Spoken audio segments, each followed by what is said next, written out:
Hi everybody, welcome back to All Talk Scottish Premiership. We've both got the t-shirts on. Massive shout out to our sponsors VSN, both a lovely fit, and I hope Paul's happy that we're actually wearing them this week. Hope you've been enjoying once again. We have been growing week by week on YouTube and on Spotify, so please keep it up. And the weeks are just getting funner and funner to talk about. So joined by Brooklyn as always. How are you, mate? You're talking absolute shit, mate. It's not getting funner and funner. It is the same. It's the same conversation every single I week, know. and I'm fucking sick of it, mate. To be honest, but it's why we're here. That's why we love it. So, aye, as usual, mate. Out with football, everything's been good. But football, it's just getting worse and worse, man. How about yourself, mate? How you keeping? I've been keeping well. And and obviously I meant to ask you, were you at the cold water dipping with the Bears the other day? Were you there? Mate, see what makes that full situation worse, right? The worst people you know tell you daily how good cold water therapy is. It's always the worst people you know, right? And somehow, and then when you listen to his other podcasts, it's always the team building. It's it's bad when they start suggesting paintball and then this and that and the next thing. This fucking clown is actually thought taking Rangers, like, again, not even a Diddy, oh, fuck it, well, we're a Diddy club now, to be fair, but fucking Yeah. Rangers, take the Rangers and going, do you know what's going to fix this group of boys? Do you know what's going to fix their anxiety, the difficulties to perform under pressure, the lack of team spirit? Putting them in the fucking lock. Like, me, I Well, fucking see. It was one of those ones when you seen it, you thought it was one of those stupid WhatsApp rumours, but you didn't believe it until you actually started to see more and more and more, and you're like, fuck me, man. well, for a change, just a wee rundown of the show here. We're going to go over our predictions, do a wee League Cup quiz to lighten the spirits a wee bit, and then we'll go into the weekend's games. And we're not going to talk about Rangers that early on because ever since this season started, every episode we've started with Rangers because of what's been happening with them. So we're not going to start with Rangers this week. See, just quickly, right, on the cold water thing helping anxiety, right? So obviously I had another podcast which is coming back, but we had a guy on talking about mental health, right? And he made such a good point with cold water therapy. Know how everybody believes it helps your mental health, Aye. but that's because somebody said that to you. So he made a point. He went, "See if you go stand over in that corner naked, it will cure your depression." You would do it. Like, if somebody goes at you, if you do 10 star jumps every morning before you go to work, you will have a better day. You're going to go at maybe I will. So Aye, that's my that's the thing, mate. See, it is true because obviously there's some things that have got like reasoning behind them, but it's like, see, when you go into a gym and there's this big, massive guy, and he's like, oh, because mate, it's like abs. There's so many different arguments. Some people say you can't train them, some people say you can. But it's like you're saying, mate. See, if someone that looks as if they're in the know comes over to you and says, by the way, mate, see if you do these for your abs, you'll be fucking shredded. You're going to sit and date, and the country's be ripping arse at you. Like, you could be doing this for 4 months and it'll do fuck all. But aye, it's actually, when you think about that, mate, when you brought that up, it's actually a very good point in the sense that what the fuck does it actually do? Do you know what I mean? Like, what does it actually do? Well, obviously, talking about everything being the exact same, I think you've actually created a world record, Brooklyn, and we are going to go on to that. So, going on to our predictions, so you're going to work out your record here, right? So, going on to our predictions, right? I was on 23 points, and Brooklyn was on 14. Brooklyn remained on 14 because the other week he scored 0 points. Um, which is crazy to me. And actually, for the second week in a row, Brooklyn has also received 0 points. So for Aberdeen and Livingston, we both backed an Aberdeen win, and it was a 0-0 draw. So no points there. For Dundee and Motherwell, we both backed Motherwell, and that was a draw, so no points there. Falkirk St Mirren, I went 2-1 St Mirren, and it was 2-1 St Mirren, so I got 2 points. Brooklyn went one each and got 0. For Rangers and Hearts, I went 2-2, and it was actually 2-0 to Hearts, and Brooklyn went 2-0 Rangers. I don't know where they thought that was going to happen. Hibs Dundee United, what a game, by the way. What a game. And we all got onto that, obviously. I said 3-0 Hibs, you said 2-1 Hibs. And it was 3 each. And then you were very, very, very close with the Kelly one, obviously. Kelly Celtic, I said 3-0 Celtic, and you said 2 each. And we'll go on to why Celtic maybe earned 3 points at the end of that. So I got 3 points and Brooklyn got zero. So that puts me on to 26, and you remain on 14. Is there any scores you regret there? I think, to be honest, before the season gets any worse, we need to sack your manager. I need to be sacked. We need to bring someone else in, because you're not doing great either. So I think if we look to replace me, then the gap can be closed, and you never know, could end up lifting it at the end of the season. I think I'm doing all right, by the way. I'm a steady ship. I'm a steady ship. But to lighten the mood a wee bit, I've got 6 questions here just for the League Cup, just for something a bit different. And it'll obviously just be asked to you, Brooklyn. So the first question is, what lower league side knocked Ross County out of the League Cup last year? So this one's multiple choice. So you've got A, Alloa, you've got B, Spartans, and you've got C, East Kilbride. That knocked out Ross County. Yeah. What do we say there? Spartans, East A- Kilbride, and and Alloa. Alloa, yeah. I mean, I'm torn between Alloa and Spartans. I'm 50-50 right now. Do we Yeah. have our lifelines? Are we running with the lifelines? We don't have any, like, well, I No, you should take a guess at it. we'll go Alloa. It was Spartans. Oh my god, you're Fuck such it, a mate. shocker. Fucking knew it, mate. See them a minute. One of those ones. Fucking looking at that league table earlier on as well. So who did Rangers play and beat in the semi-final? Mate, my fucking memories went hazy, man. Um, my brain's I, telling me that. the reason I never gave you multiple choice here is because something happened in the game which kind of went to the media the following week, just regarding something that somebody done in the other team.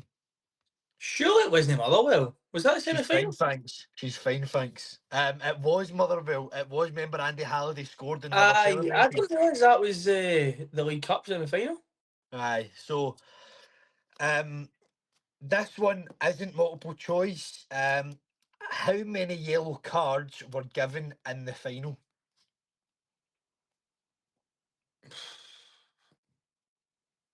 7. It was 11. Was it? Aye. What team received the most yellows? Do you think? Celtic. Fucking hell, Rangers! Oh my god, mate. You're having a shocker. Right, this one is I should have known referee decisions going Celtic's way, mate. Would have made sense. this one is multiple choice. Celtic made a half-time sub in the final. Who was it that came off? Was it Bernardo off and Engels was on? Ida off and Kyogo on? Or was it Trusty off and Liam Scales on? I'm trying to mate. See that thing, mate. Right.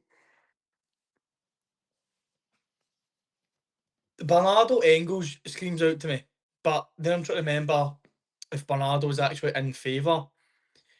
Kyogo is left. I want to say I don't know. no. He left. He left in January. Aye, so just before the Bayern Munich game, he left. And then I'll go with C. I see it out Austin Trust. So Bernardo did start and he came off and Engels assisted Nicholas Kuhn's goal. Ida, I don't think Ida got on. He didn't even start. Kyogo started, so that was a wee trick one. But Trusty did get taken off at half time because he wasn't Was that moving the ball. was that a game that finished 3 each? And it was like Kuhn scored like 88th, Danilo scored like in 91st, and then Ridvan missed a penalty. Yeah. Right, aye. See, I Um, couldn't even remember the game, mate, honestly. so this one's kind of topical due to a specific player at the club. Who gave the ball away for Maeda's goal in the cup final? Raskin. Raskin did give the ball away, and so you got one, two, you get 3 out of 5, and question 6, which obviously you don't contradict yourself here because we'll see with the results later on. Who do you think will win the League Cup this year? So in it we've got Kelly, St Mirren, Aberdeen, Motherwell, Rangers, Hibs, and Partick Thistle and Celtic, who all play this weekend. The obvious answer, right, is Celtic, Right. but I don't think either Old Firm side's been good. I know you So, want to say Hibs will win it, but it means you're going to knock Rangers out this weekend. I think Hibs will win it. Okay. Okay. That was But a bit I think stuff. Rangers win 2-1. I know that sounds like I don't contradict yourself. So good wee quiz there, something different. So now jumping on, I'm actually going to start with probably what could have been potentially the worst game of the weekend, and it's Aberdeen Livy, which was nothing each. And the reason I want to start with it is because Aberdeen are bottom of the table, and they also haven't scored a goal in the league yet. Is his time up? Is Jimmy Tilleen's time up? Again, I do like to give us credit, especially after that really poor performance in the quiz and the results the last couple of weeks. But we did say that Yeah. we didn't. We said if they started the season poorly, it'd be gone. And every passing week, you're going, how long are they going to give them? Because they may be only still backing them right now because of the investment they gave them. Because at the end of the day, they gave him, as far as Aberdeen's finances go, they gave him a war chest. Like they gave him significant money to go out and bring in players. Like I know it's been well documented, but they bring in the boy on loan for Bologna, who is a very talented, highly rated winger. Um, Again, you're looking at it and going, if Yengi takes his chances, I know he didn't have too many that game against Livingston, but if over a kind of opening few games, there is probably he should probably be on 2 or 3 goals. And then at that point, it's everything, and the conversations are very, very different. I think it's. I, I don't know, right? How would you feel? I don't know if you've seen it. Yengi's brother obviously plays for Livingston, and he basically came out and had to defend his brother, and just in an interview and kind of said like, it's going to take him time. It took me time, so on and so forth. I don't know how I'd feel if like my brother's coming out and having to defend me in the media and being like, he is actually a good. I promise he's no Yeah. shite. Like, you'd also be a bit like, look, I appreciate what you're doing, but just don't speak on my behalf because it's just that it's an awkward situation for me. I feel, Yeah. but as far as Aberdeen goes, it's a complete polar opposite how they started last season. There was conversations around about this stage last season, and I think it was early. Could they split the Old Firm? Could they go right to the end? And funnily enough, we'll get onto them later on. We're now having that conversation about another team in Scotland. So I think the opportunity is there to split the Old Firm. But the problem is Aberdeen are more looking at trying to stay in the league at this point more than anything. But I think Jimmy, his time, we said a while ago, he'll get to the first European game, Yeah. which, if I'm right in saying, will be next Thursday. So I'd imagine they'll give him the cup game, they'll give him the European tie, and then depending how the European game goes, I think it will depend whether he's in the dugout next weekend or not. Yeah, I think his days are numbered, especially obviously. We'll get on to the predictions later on. But I don't think they've got Motherwell 2 times in a row out with the European game. So they've got Motherwell in the cup and then they've got Motherwell again in the league. I honestly, I honestly think he would. I know people would go, teams like Aberdeen would maybe rather a cup run. I honestly think at this moment in time, obviously Aberdeen fans would want to win both, but I think at this moment in time, they're going to want to probably win the league game over the cup game. Just get knocked out the cup, focus on the European game, and then try and win your league game. I don't think they'll get through Motherwell, and I'll say that early doors. I've got Motherwell to win. I know I've backed them majority every week, but they haven't really let me down because they've not lost. But Do you know what that I was think? Do you know what I think's mental though, right? See if he somehow goes on and wins the League Cup, continues a poor run of form in the league, but maybe gets a decent result or two in Europe. I think there would be some fans out there that would say he's had a better time than Derek McInnes. And aye, could that argument be made? Like if he brings the Scottish Cup, the League Cup, and a decent run in Europe, he could. Is that better than yeah, continuously finishing second or third? I would say yes. aye. I think. I think that is a good shout, to be fair, and I would I would like to see that happen too. See, I think a lot of Aberdeen fans aren't a fan of that Derek McInnes, which is crazy to think what he's brought, but maybe especially now because he's went to like Kelly and then Hearts, two other teams in the league, they're not going to be even more fans of him. But their signings have been decent. Like Carlson, I'll tell you something right now. I play Football Manager. I signed him for Celtic. Like I signed him for Celtic right for like 3 million and sold him for 30 million. So Football Manager, he's a goat. He's a great player. Uh, Stuart Armstrong, I don't think it's a bad signing. Yeah, people say about his age and stuff like that, but see, if I'm being completely honest, I would set Stuart Armstrong on the Celtic dugout. I would. I honestly would. They've obviously maybe they don't need to worry much about the big boy up front because they do have Nisbet back as well. Obviously, that was massive for him.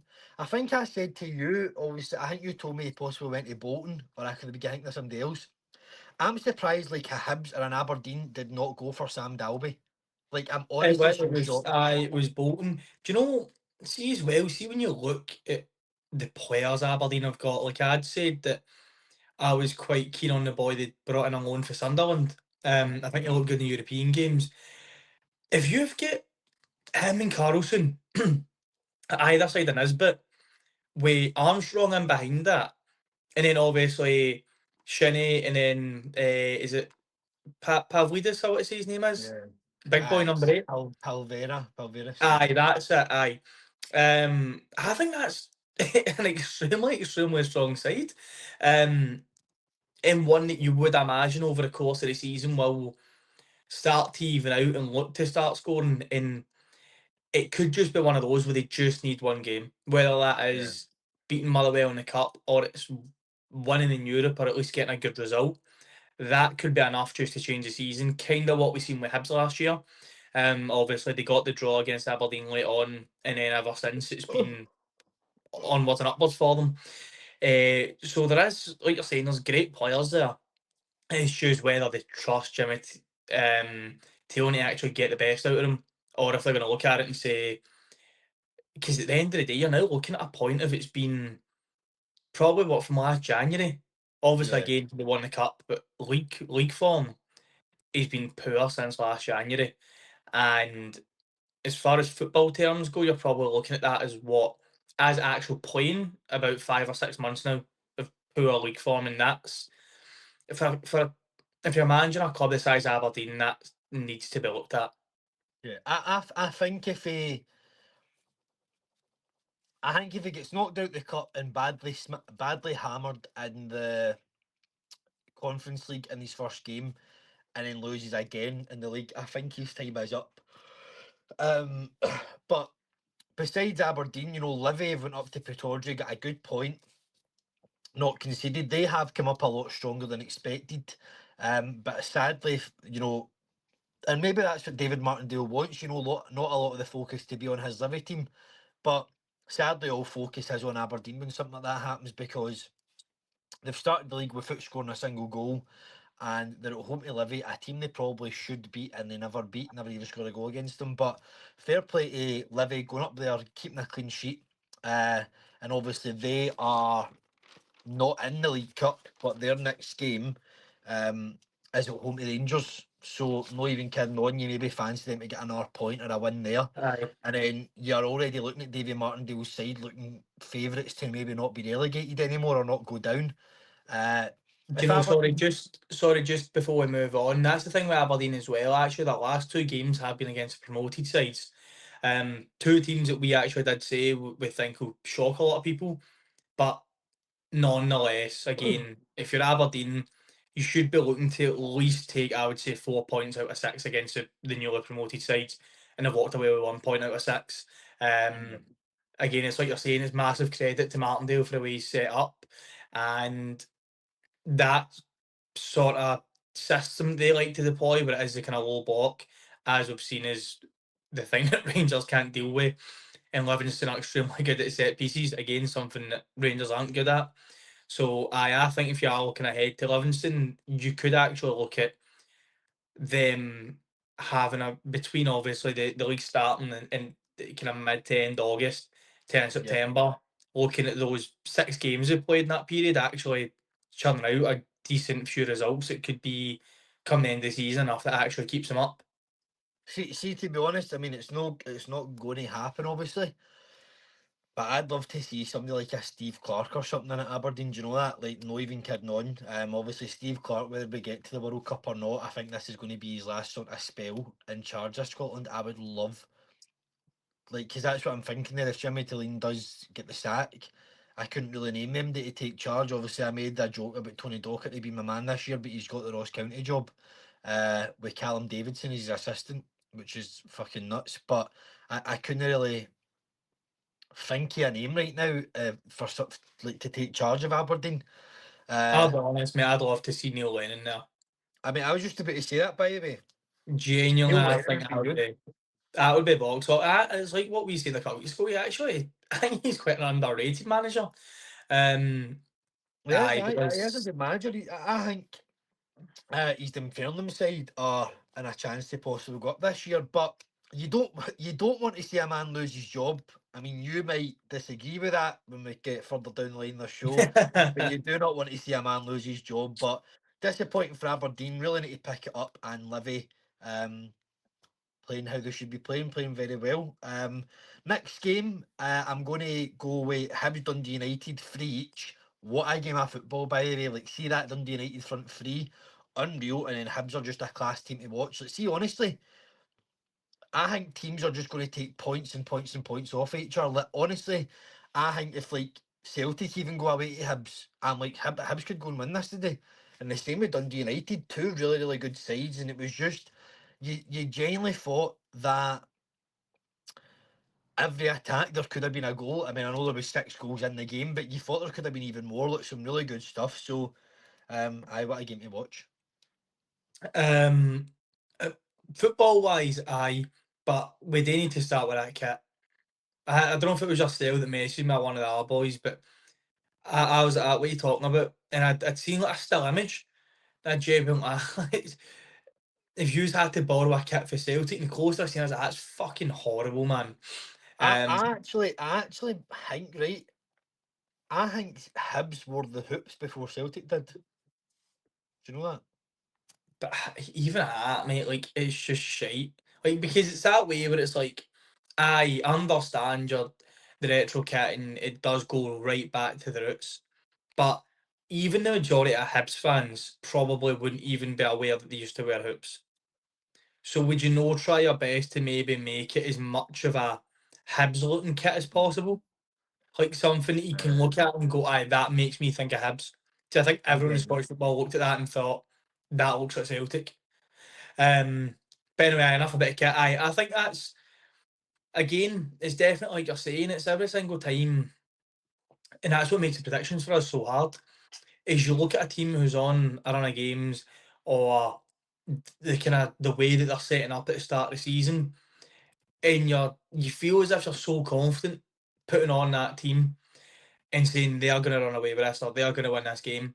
But it kind of shows the way that Scottish football is going in the sense that the players are getting brought in. And obviously, Goodwin's had a lot of criticism for not bringing through Scottish talent or not, at least, not having him in his squad.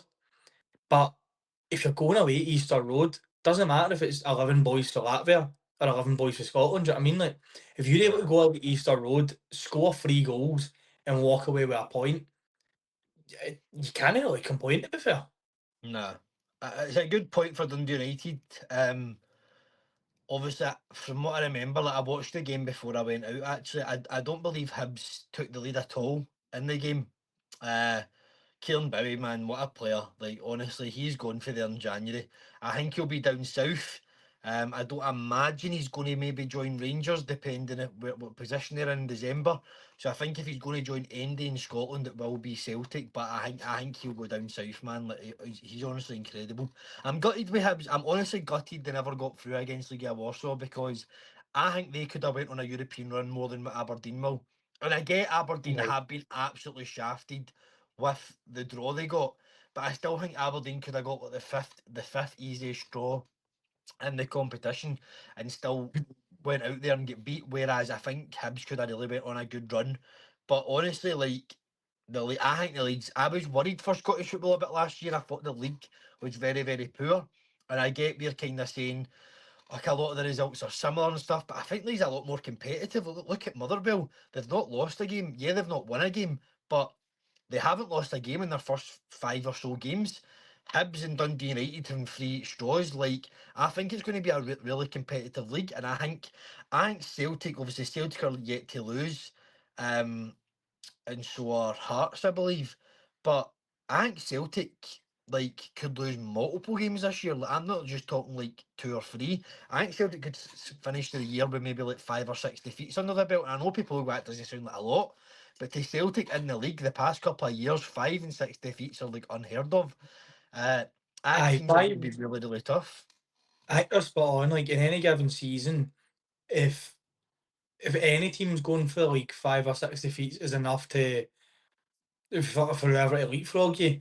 It's kind of like a game like we're saying. The minute Aberdeen started to kind of get a loss or two, and then that's it. With all these the kind of atmosphere, especially around the kind of traditional top two, the atmosphere around those clubs. If you do start to see a Rangers or Celtic lose 1 or 2 games, and a Hearts maybe pull away a little bit, especially after the fact Tony Bloom's investment, everything else, or again a Hibs start to pull away, and you go, well, you know, people are buying into what David Gray's saying, how he wants to play. They've got squad depth this year. Um, if you start to see one of these kind of what you would maybe call outsiders run away, you could see the pressure starting to, like you're saying, massively mount on a Celtic to a point where Yeah. you could see back-to-back losses.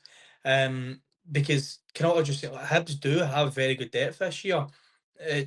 I mean, in left back alone, you can or that left side, you're looking at Obita Mulligan. The centre backs, you've got Bashiri, Hanley, again, names is out me, but a couple more. You're seeing that there's wee bits of rotation in there. Um, Again, Hoylett can play kind of along the front line. You've got Bowie, you've got Boyle. It's promising, and that's the thing. Yeah. It's like they're saying there's actually stuff that you know the squads like Aberdeen, Hibs, Hearts. There's reasons for their fans to be excited. Right. Well, possibly former Dundee United and former Hibs striker Stephen Fletcher, who's a free agent, might possibly be joining Hibs as well. So that'd be a very good experience signing for them. Um, so a free straw at Easter Road, and we're going to move on to Kelly versus Celtic. Obviously, Celtic with the last minute goal, which I actually don't know if I said it on this, and I'm not just saying it because he took the penalty and scored, but I'm positive that I said it to you. I didn't really. I understand the frustration of the transfer window. I was one of the people frustrated, but I honestly didn't really understand the frustration of Ian Iheanacho. He's a Premier League goal scoring striker. Like getting him on a free, if he works hard for a month, 2 months, he'll be in the starting 11 by October, November. So to come on and to have the bravery to hit that penalty, because if he does miss that, your Celtic career's got off to an absolute stinker. But still. I think Brendan Rodgers' football is maybe just finding its way out now in Scotland. I think Celtic don't have that magic anymore. Like when teams are sitting in to just Rodgers' football just doesn't give you that. But they maybe that could come back to bite me because Konecki out on the left was absolutely incredible. Let's see when Jota comes back, having him and Jota out in that wing is just going to be. It's going to be worrying for all the other teams' right backs. But Kelly did well. Obviously, Kelly, one of the teams that had drawn every game so far, along with Motherwell, and then obviously the penalty in the last minute changed that. Aye, aye. I think that was at the first kind of opening, what, maybe 15, 20 minutes. Snecki looked very, very dangerous. It was that way you were. It felt a wee bit like you were watching kind of Rogers teams always. We had like Sinclair and everything off the left, and it was more of a when, not if, for the first goal. Then, Kilmarnock start. They set up well. You expect that for a kettlewell system again. The AstroTurf, you know what kind of surface you're going to get. It's difficult for a lot of these players to adapt. But I do think we need to probably start with a penalty. It's that way, but in an essence, I don't agree with it. Let me start with that. But originally I can understand why they told him to check the monitor, because although it takes a deflection, it does look as if the ball's heading goalward. Whether the keeper's getting or not, the ball's going goalward. His hand stops that. So I can understand why they told him to go to the monitor. But again, it's a lot of people say the referees are, too scared to argue with VAR or go against them. I don't think necessarily that one was going against him. You'd imagine the conversation would have been as simple as the ball's bounced up and hit his hand. Do you want to go and have a look? It should be that. It shouldn't be the ball's hit his hand, go and look at that and give a penalty sort of thing. Once you then watch the action, as in when Beatons went over to the monitor and he's watched that play out again at full speed, genuine, what the fuck is the boy meant to do? Like, how, as a human being, if you're stretching for a block, would you be stretching with your arms behind your back when you are behind someone else as well? I don't really understand where he's meant to put his hand, what he's meant to do. It's to a point where, and we spoke about this before, we have referees that have never played the game, that were never good enough to play football at any level, amateur, junior, you name it, doesn't matter, they weren't good enough. And what's happened is that they've sat down with a book and they've read it, and then they just think that's gospel. And that doesn't work in any walk of life. See, if you go to a university, a college, an apprenticeship, you can sit and you can read every single book in the world, and I will give you a little bit of understanding. But see, until you actually apply that knowledge into practical experience, you know nothing. You can spend as long as you want reading books until you actually sit and apply that. It doesn't work. And what you're seeing with these referees is they've went on these fucking coaching courses, or they've sat down for a couple of hours and have spoke to someone, or they've read a book, or they've read the new rules, and they're just going, right, there's no grey area, it's black or it's white. And that just doesn't work in football. It can't work in football. Or else you're going to get to a point, well, what the fuck is the point of watching it? Because again, there's nothing that boy come at it. Aye, there's nothing he can do there to prevent his hand being in that position and the ball taking the bounce or deflection, whatever you call it, taking that and spinning up and hitting his hand the way it does. And the fact that it's at the dying embers of the game as well, that makes me think there's even more pressure on the referee. I don't even mean from like Celtic or Celtic fans. I just think because it's such a big decision so late on in the game, that's massively going to impact the game. I think he feels there's just naturally more pressure to it. Hmm. I just don't know how he can give it. So the thing is, that is the rules, though. It is the rules, and I think, see, when you say that, the one decision I always think back on, and you need to be like a real sort of like egghead in football games to remember this, right? But about 3 years ago, Celtic played Dundee United, right? And Bernaby jumped up, the left back jumped up to head the ball. When you jump up to header, you're like that, and on your way back down, no matter how you move, you jump to head, on your way back down, your hands go like that. Stephen Fletcher headed the ball off his hand, and the referee gave that as a penalty. So there's too many decisions now in Scottish football where it's what's he meant to do there. So by the letter of the law, it is a penalty. But sadly, I can't really disagree with him giving it, because not just Celtic, I would say if I was to have the possibility to go look back at each team's last 10 games, I guarantee you there's a penalty given for the player's hand being somewhere it's meant to be, and the penalty's been given. So he's given it because that's what the rule is. If it hits the hand in the box, and at the same time, people say it's heading goalward, right? I'm not sure it's heading goalward, right? But there's also a possibility the referee's given it because if that didn't hit his hand, it maybe could have bounced somewhere in the box for a Celtic player to get onto it. So you could say it has, whether it's going goalward or it's bouncing into the 6 yard box or it's bouncing to the left hand side of the goal. They've maybe looked at that and thought, if that doesn't hit his hand, that could fall somewhere for a player to try and score. So then it technically has stopped a goal scoring opportunity. But there's that's not my opinion on it. My opinion on it is though, if that's fucking Danilo in the last minute, Rangers fans are calling for that to be a penalty. They are, and I'm not just saying it as a Celtic fan. I think if that's Falkirk in the last minute, because too many times players are getting penalised for their hands being in natural positions. So I'm saying his hands is in a natural position, but it doesn't mean I am disagreeing with it getting given because that is the rules. And sadly, the rules are fucking awful. They are awful. I agree with you on that, but I don't think it's like mental that it's been given because it's hit his hand. But that is the rules. Like I'm telling you right now, yes, if that's an Rangers Celtic game, I like to think I'm somewhat realistic when it comes to like decisions and stuff.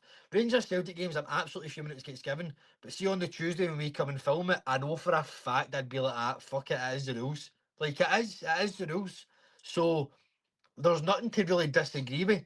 It's just our opinion against the referees is the referees' rules are fucking shite.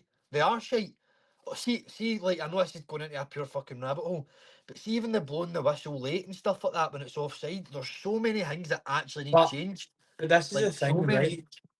If John Beaton doesn't give that penalty, he doesn't get sacked, he doesn't get put into the SFA board, and they don't sit him down and go, "You didn't abide by section fucking whatever law, blah blah blah." But because he gave it, you actually are hearing the likes of the head of the referee and the Dermot something against always in Sky Sports that always just agrees with refs.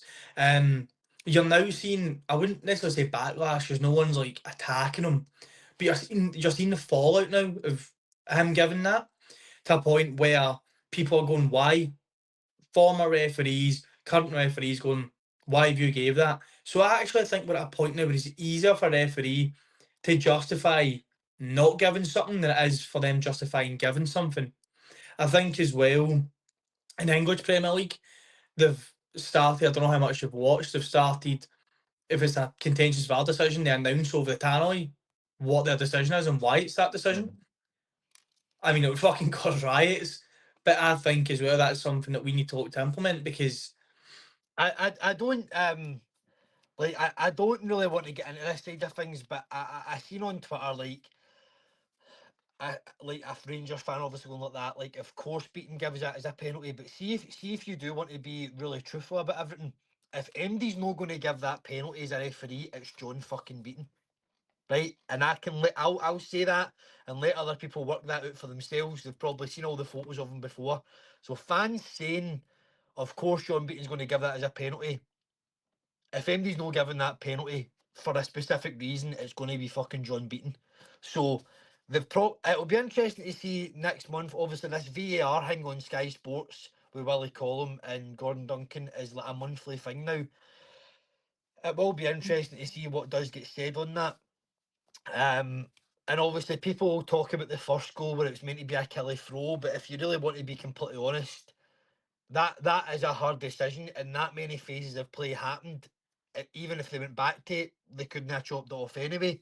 stuff like that So, doesn't really bother me that much. At the but end of the we'll day, go on to it. But even the Rangers goal, Shankland handballed it, but because there was like however many touches in between the goal, it doesn't no, go back to it. So, we'll go back to the Shankland one should have been disallowed and I'll explain why later on. But with the throw in and stuff, I'm like, that doesn't really annoy me that much because at the end of the day, as long as football's been about, you don't get every throw in a corner and you don't the chance of conceding for a throw in at the halfway line and all that, I'm just like is what it is. Like, although the linesman maybe could have done better for small details like that can't really be looked at the monitor or it is I don't mind that as much to be fair. That's just also as well. At the end of the day, if you should have or shouldn't have had a throw in, you look at it and go right. But how far has the boy then travelled? Do you know yeah, what I mean? As the boy then travels, if he's halfway, that's then also down to your setup. You also have about 4 chances to defend it obviously, at that point. Kelly gave it a good game, but Big Ian actual stepping up. Fair play to him. Like some balls on him, by the way. And a big win for Celtic because I don't care whether Rangers are in ninth place or they're in second place. If Rangers drop points and Celtic don't capitalise on that, then Rangers dropping points means nothing. I'm not trying to disrespect Hearts here. Obviously, I slaughtered the Tony Bloom thing. I do believe Hearts will come good. But last year, Aberdeen won 11 games out of 11 and then went to Parkhead and drew. And they also finished fifth place, and Rangers caught them probably within Christmas, probably within November, sorry, or October even, fuck's sake. So I'm not disrespecting Hearts there, but it is always going to be Celtic and Rangers up here, I'm afraid. Even when Rangers were in League Two, it was Celtic and Rangers. So that's just the reality. So it was a big win for Celtic. I'm looking forward to see how they play against Thistle. Maybe a few changes in the squad, like Bernardo and stuff. And then next week against Belgrade, because I believe Rodgers' football is actually suited more to Europe, which you did see last year against obviously Atalanta, Bayern Munich, Young Boys, Bruges, all these teams. So I'm looking forward to seeing them in Europe next week. Moving on, I'm trying to push Rangers as far back as possible for you, mate. Right, moving on. Falkirk St Mirren. Both is kind of, you obviously backed a draw and I backed a win for St Mirren, but Falkirk once again, maybe a home game. I don't care if they're a newly promoted side, maybe a home game that you're like, we could take the 3 points here, but they never. But Matt, good win for St Mirren, obviously once again looking a very strong side this year. Aye. Again, my Falkirk shout of being top six, although it was a bold, it was a brave shout. I don't think the possibility of that is going to come to Mate, fruition. But I said Shinya Mada would get 15 goals in the league, so I don't know. I think MD's getting 50 quid here, right? both of them are fucking bold predictions for us. But with Falkirk as well, I still think they'll finish above Dundee, and I think that's kind of what the likes of maybe Falkirk, Clivy, teams like that, the ambition kind of needs to be, is just expecting and hoping that Dundee finish bottom, whoever it may be finishes 11th, and then that at least allows them the playoff situation. And although the championship looks strong, you're probably still fancying Falkirk and Partick first. Falkirk or Livingston. If it is one of those two, you would probably fancy them to stay up. And I think Falkirk have showed enough that if they're able to stay in the league this season, I think next season you'll start to see them hopefully become a regular. Like seasons going on and going on. Whereas I think if they go down, it's going to be an extremely difficult project because it obviously brought all these players up for League One, I think it was, along with John McGlynn. I think if they go down, McGlynn walks. A Yeah. lot of the players will probably go to other championship sides. Maybe one or two of them will stay in the league. And then at that point, it's extremely difficult. So that's a really negative way to start on Falkirk. But again, it's one of those ones where St Mirren are at this point, you've got to just say they're a top six. They're a top six side. Yeah. So for Falkirk again, a new pro side to run them again, it's 2-1's very narrow margins. But I think you might have put St Mirren in your top six for predictions. I can't remember if we both did. I don't But think I did. I think I had them just out though. I think I had them seventh. nah, I think it might have been me then. And if it was, I think they're on track to get top six again. I don't know kind of obviously how much of the game you caught and how you feel about them all. We both put them seventh actually. We Ah, both put them seventh. but Um, I just I just don't have a good feeling about Falkirk. I don't think they'll go. I don't think it will be bad for them. I think there is I just think that's the games they need to win, and that's no disrespect to St Mirren. I do just think that's the games Falkirk needs to win. I know they went up to Aberdeen and Pretoria and won, but games at home against St Mirren, you really want to be picking up the 3 points. But as I said, very strong from St Mirren. Obviously, they're also in the League Cup this week. They could find themselves in a semi-final. They're away to Killie. So another good kind of season it looks to be for St Mirren. They've got some strong players on their side. And I think depending if Aberdeen picks up, St Mirren could be the team in the top six, in the top 4 or 5, replacing Aberdeen. But Aberdeen's form could easily pick up. But I don't think St Mirren's form, if it dips, it's not going to dip massively, but it's not going to get any higher than where they are. I don't see them in third or fourth, really. Um, but a good win for them away to Falkirk. And moving on to Rangers versus Hearts, mate. I'll sit back if you want. Do you know? And I'll actually, Can you start with the Shankland thing? Can you just start with that? The goal. aye. So the reason that that technically isn't the breakdown of the phases of play and everything, the phases of play is essentially the ball goes out. If there's stoppages, how far can you rewind it? The Shankland was in the same phase of play, so it should have been disallowed.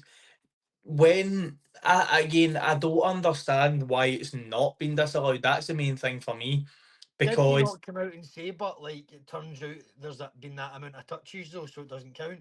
So it does count as a goal.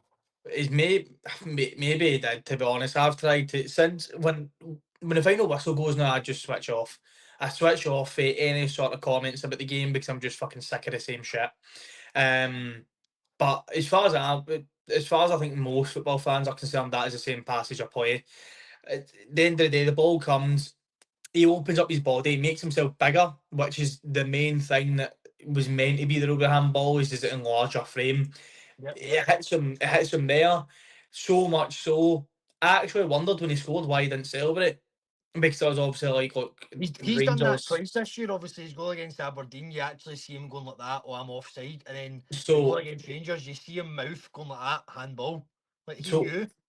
I was trying to figure out. I was like, why is he not celebrating? I was like, because at the end of the day, he scored. He's played and scored against Rangers before. Did you We catch the chose. game or were you in Bonnie Blues Bang Bus? Well, the game was on in there, right? So we got a wee bit. We got a wee bit of both. Fucking. You should have denied that. You should have denied that instantly. No, That'll come back to bite you. that's fine. That's absolutely fine.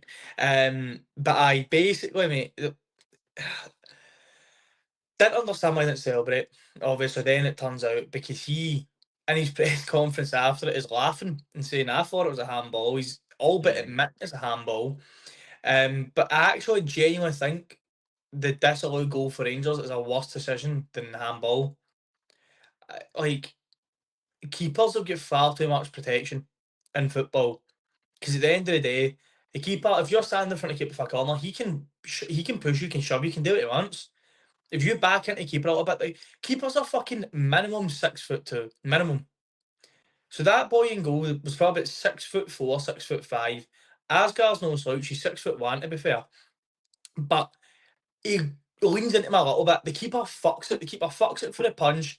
Then he can't get up quick enough to get the rebound or the kind of follow up. It's it's embarrassing that that's been disallowed as far as I'm concerned. Again, I don't understand how. There's no check. There's no nothing. It's just someone in a fucking room going, keeper's been nudged a little bit. Disallow it. It can't be as simple as that. It cannot be as clear cut. And I think as much as fucking the performances have been woeful and there's much bigger issues in the refereeing decisions, what I will say, and I think it's been spoke about in the English League before, the worrying thing is that refereeing decisions can cost managers their jobs because as much as everyone is in agreement Russell Martin needs to go, if he won all hypotheticals, he wouldn't have won the fan base over, but at least would have bought him a little bit of support for going into this game at the weekend against Hibs. Because we've lost that, you're now looking at a point where there's protests and everything else being organised. And that, as much as also performance, there is also something to be said about refereeing performances. And that is a dangerous, dangerous game. Because it's one thing if it's at a Rangers, but see if it's someone trying to keep their club for relegation or pushing for the top six of the European places, stuff like that really, really, really cannot be fucking going wrong. And you're looking at three decisions in that Rangers game, all relating to goals that a lot of people, I would say 75 to 80% of people would say all three of them are wrong. I think you're probably looking at if you then just take the penalty one out, because I think that's probably the most contentious one. I think if you look at the handball being a handball and the goal that was disallowed standing, I think you would probably find about 90% of people would say Shankland should have been disallowed, and the corner should have stood. So can I So ask you this, right? I know this could be very harsh because you're saying there was two really because the third one is a penalty. Should Rangers be relying on decisions though to beat Hearts?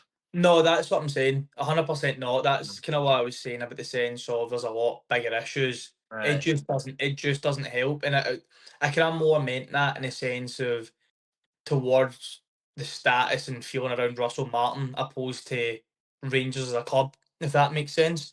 Um, because it's like you're saying, Hearts hadn't bet Rangers at Ibrox, and I think it was something like 11 or 14 years, Yeah. something mental like that. So early to mid 2010s, Hearts hadn't bet Rangers at Ibrox.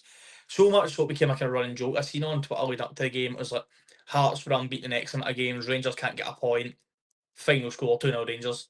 Because Aye. it's been that thing for years. It's like even if Hibs are flying, Celtic are struggling, you just kind of think the whole lie down to each other as what it is Scottish football. But with how poor Rangers were, like I actually I was watching it with my family, so I had some other stuff on, and I turned around to them, and it must have been about 35th minute or something like that. And I actually turned around and said, I don't think we've been at a half. Yeah. Like, that was Do the you think most that's Heart? Do you concerning think that's thing. Hearts playing good as well though? There definitely is something to be said. Like, Derek McInnes is a great manager. I know he's your favourite man in Scottish football. Um, Obviously, again, he's had this setup down to a fucking T Yeah. since he's been in the league, whether it be with Aberdeen, Kilmarnock, and obviously now Hearts. He knows how to set up, especially against the kind of the old firm. So Hearts were great on the day. They kept the ball well. It's probably the best we've seen Shankland in a while because his hold-up play was great. Braga once again looked dangerous. There was a lot of good moving parts, but I also think that traditionally, it's if a Rangers or a Celtic or a Bayern Munich or a Man City, if they domestically are at the top of their game, no one is catching them.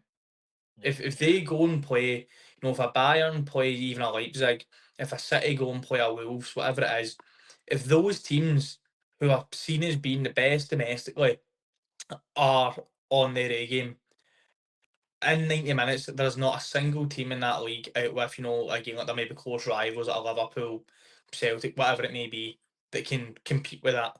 It's as simple as that. So Rangers, it's one of those. Rangers were fucking miles off it, but Hearts were also incredible. And that's the thing. It's what it's gave Hearts is the first big test. Because again, if you do want to finish second or even third, you kind of need to go and get maybe a draw Yeah. or 3 points against one of the old firm, because you play them also with a split. You play them, what is it, kind of three, You end four up times you a end up season? playing them. You end up playing them 4 times if you finish in the top half of them, Aye. or So, bottom half, depending. aye, well, that's the fucking thing, mate. Aye. So, if you can go and you're starting the season well, and like we said with Aberdeen last year, they get a point away to Celtic, and that kind of kept them going. You're now probably looking at Hearts and going, they've got a free week this week. They get knocked out of the cup. They've got a free week. It's another week on the training park with Derek McInnes getting his ideas drilled into that team. You kind of do fancy them, and I'm at genuinely at a point where I actually do fancy Hearts to finish second. Like Really? honest to God. Um, So I think see, just talking about the Martin out stuff, like who would be like your top two to possibly try bring in? I think it's at a point where you just probably keep recycling the same names, like the revisionism that you see Because is apparently, ridiculous. obviously, Gerard rejected them in the summer. I don't. That's just came out of recently though, and out of nowhere. I don't know. Again, obviously, there's no way we can know how true that is. I think, but the revisionism that I see is mental. Like I've seen people in the last 2 days. Don't know if you've seen this. People basically saying that Clement should be brought back, and I'm not even joking. He'd done an interview for the Daily Record, and he basically said like he feels if Rangers fans still appreciate his time, and basically he had a lot to deal with, and which is true because obviously last season the club was a shambles before the takeover. I mean, we're not fucking any better now, but at least off the park we seem to be better. But people are actually saying bring Clement back, bring Gio I back think then, just like the football was fucking turgid. Like it doesn't matter whether they had the fucking players or not. Clement was there for 18 months and didn't have anything about him. Like we were still going away. Like he fucking had the league in his own hands and he fucked it when we I went think away Gary to. O'Neill. I ain't Gary. I'd have taken him at I Celtic. don't. I just don't see the point. But I constantly going for these. I don't want to start the thing with going to just to the championship and just bringing in these sort of names. But I He honestly, managed the Premier League, but like, he kept Bournemouth up. Had a so good did us. season with Wolves. He's obviously been he obviously gets sacked with Wolves, but Wolves he was fighting a losing battle with them. If you look at them now, don't think they've won a game in the Premier League. So, I think but they're, Wolves only made up one signing, something mental like that. But by the way, who would have thought? We've mentioned Wolves about 3 times this episode. Never in a fucking million years would I thought that would have happened. have we? Well, I mentioned them when I was talking about Man City playing the likes of Wolves. Oh, aye. Yeah, Um, Wolves are in a bit of bother, by the way. But fuck them. but aye, one of those ones. But if I'm being honest, there's actually no one that I'm even because again I seen the day that Ancelotti's at Botafogo. However, he started poorly, so Botafogo are debating sacking him, and I'm like, right, so we're gonna replace the car crash with someone else who's also a car crash somewhere else, and hoping that that somehow works out because that I'm to not me even seems joking. You fucking should have mental. went for Derek McInnes. I'm not even fucking joking. I think it's mental that Rangers did not go for him. I think, It's I, you know, I didn't I was quite vocal in the sense I didn't want Barry Ferguson that to keep the job. But in the last couple of days, his free transfer targets that he's came out and said seemed to make so much sense. And he didn't need to be there for these free signings to happen. The free signings he said he desperately wanted, yeah, and this was the short list, was Václav Cherny, who went to Besiktas for I think 4 or 5 million. And with the takeover, that's something we could have afforded. Obviously, wages we don't know, but I'd imagine we could have done that deal. yeah. Mulligan on a free was a fucking no-brainer that people had knew since January should have happened, and Shankland on a free. No-brainer. People knew since fucking last summer that should have See, happened. see people maybe wanting Barry Ferguson back, though. I know you've not really said that there, but see people wanting him back. Like, apart from winning at Parkhead when the league was already done, he never done anything that great as well. I think a lot of people live off the Fenerbahce tie, and even at that, we won on fucking penalties. And Exactly, like like Dessers had the best performance he ever had. I think as well the window for Mourinho's closed. He's obviously for, I don't know if you've seen the reports. He's away to Benfica, or right, all but away to Benfica. Um, I mean, they're in the Champions League, everything else. It makes sense for him to go back to Portugal. yeah, Well received will be by the Porto fans will be interesting, but aye, you're kind of looking at that window closing and closing and closing. It's kind of like, do you remember years ago, people used to always say, it was like Ibra said years ago in an interview he wanted to, he enjoyed Celtic, and people were adamant Ibrahimovic was going to retire at Celtic. yeah. Kind of that sort of thing. Like, someone mentions something one day, it sticks, and people just put two and two together. So a very long-winded answer just for me to say I actually have no candidates, but at the same time, you can't Well, persevere with Russell Martin. Well, we don't know. Obviously, I said if he loses the Hibs game, then he will lose his job. Just before we go into predictions, though, there also was one other game. No disrespect here, but it was Dundee Motherwell one each. Not really much to talk about. But the team that I backed, Motherwell to get in the top six, they haven't lost a game. So they really need to start winning to fulfil that. And I think, yeah, I still think Dundee will go down. I don't know if you want to elaborate on that, but it was a nothing game really. Aye, I think Dundee, as I said, I think last week, they're surprising people because they're not as bad as what we all thought they were going to be. They're actually still starting the season reasonably well. But when you look at the strength of the rest of the league, kind of what we said about, the kind of the depth, the managerial quality, everything else, you do just look at Dundee's situation. You go, it's an extremely. I think even with a good manager, even if they kept Tony Dog, I think it would be an uphill battle just because they Yeah. lost so many players, and you're seeing everyone else around them strengthen. Motherwell again, everyone's praising the style of play, and that's the thing for me. We spoke at the start of the season about how I think we said there's a 9 or 10 new managers in the league, including the promoted sides. Yeah. So you've got all these new managers, all these new signings. So see Russell Martin's fucking bullshit excuse about I need time and get my philosophy across. You've got a boy that's came from fucking the middle of nowhere to Motherwell Aye. and managed to learn the league, learn who he needed, what he needed, and get them believing his style of play. You've got Andy Halliday, who has been here, there, everywhere, coming out and praising him and saying he knows exactly what he's doing and he's done this and he's done that and he's done the next thing. So if you can get a guy that comes from buttfuck nowhere coming into Motherwell on a shoestring budget, selling his Yeah. best player, benching his captain for last season, and creating an unbelievable atmosphere and getting great results, you go, it can be done. And again, credit to Motherwell because like that's the reason that I doubted him. As I say, Dandy Hard's a year older. Can you rely on your captain? Obviously, first by decision, drops him. You go Lennon Miller, he drops him because he knows he's getting sold, doesn't stand in his way, sells him, doesn't Yep. fully reinvest the money, and then you look at them and you go, yeah, it's saying unbeaten. Aye. Which I think if you say to any Motherwell fan in the summer, by the way, this is the situation, they would have fucking bit your hand off. So Yep. I'll laugh at your top six shout, but I don't mind it anymore. I actually don't. Aye. We'll need to start winning. Obviously, no league position is going to change after this week. But what I will say about change is, I don't know if you're up for doing this, but what we'll do is we'll do our predictions, and then once we both say all our predictions. Oh, we've lost you. Do it. Hello, we're back. Once we say all our predictions, I don't know if you want to do this, but we're allowed to change one of our predictions if you want to do that. What do you mean? So Like, basically, we'll say all of our predictions, like the Kelly game, Aberdeen game we've right, just I watched, know, I'm with and you. then, but like you could go right. I want to change my Kelly score, but I could go right now. I want to change the score for my Partick Thistle game. Like Right, we aye, both get to change one. right, Right. right. So I'll start with you. Kelly are at home to St Mirren.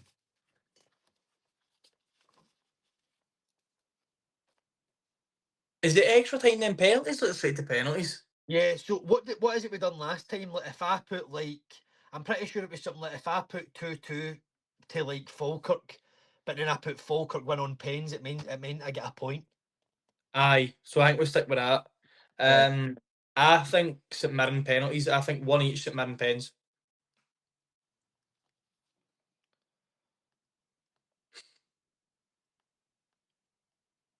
So that means you would only get a point though, unless it was one each.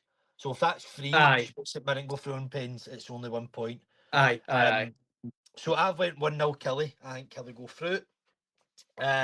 Aberdeen Motherwell, I have went 2-1 Motherwell. See that way, but you just keep thinking eventually Aberdeen have got to get it right. I don't think they will. I'm going 3-2 Aberdeen. Okay. And Rangers versus Hibs. 2-1 Hibs. So I've went 3-1 Rangers, and my thought process is there's not going to be a lot of Rangers fans, and Rangers play better without fans. So that's my process. You're such a Um, fucking dick. and for Partick Thistle Celtic, I have went 3-0 Celtic. I think Partick Thistle, they'll definitely score, but I think I'm debating whether I think they score first. Because it'll be a sellout. And lo and behold, by the way, we do watch other leagues. I was at the Partick Thistle earlier game. And the standard actually surprised me, and as well, I fucking tip my hat. The Partick Thistle Ultras make Aye, they're some good. amount of noise, by the way. They make They some are, amount of noise. they are going Um, on. 3-1 Celtic though. I still think they'll be too strong. Would you like to change anything? Nah, I'm quite happy. I think I'm going to change one. But what are you going for? Hibs Rangers 2 each, and Hibs win on pens. See if that happens, that actually might be enough to start a pitch invasion for the whole 5 fans that are going to it. Aye, I don't see Hibs conceding 3 goals to Rangers, and I think if they do concede 3 goals to Rangers, it means Rangers are open for Hibs to also score more. So I'll say By the 2 way, to Hibs do you know pens. what I actually think before we wrap up the show? Yes. Obviously, Rangers are not selling out this game. It's very well documented. And I agree with Hibs fans on social media saying that, well, the old firm sides have said for years, if you don't sell out, give more people tickets. So I think that's actually a very, very, very good opportunity for Rangers to do a good thing for Scottish football, which is give Hibs extra tickets. And then Yeah. that opens the door going forward that everyone hopefully starts. I mean, the chances are probably not because Scottish football is weird like that. But I think that would be a very good opportunity to, if a Rangers or Celtic were the first ones to do it, Yeah. then open the door for Scottish football to go, well, do you know what? If they're willing to do it, then fucking so are we. But realistically, it's not going to happen. Hibs going to have that fucking shitty corner. Rangers will be lucky if they take. I honest to God think you'll be lucky if there's 32,000 there. You'll be Well, lucky. I we think the love your only, we love your I think, point. Brooklyn. mate, I think the only saving grace is, as far as attendance goes, is because people who can't go to games will take their kids. Yeah. That'll be it. But I feel that's so. the dogs going mental. They're fucking sick of hearing me rant about Rangers. Everyone else is sick of me hearing about ranting about Rangers. We'll probably be back next week. All the predictions will be wrong, and what the fuck is the point? We will be. Well, thanks for joining us, mate, and I hope everybody has a good weekend. Cheers. It's sorted, mate. Cheers.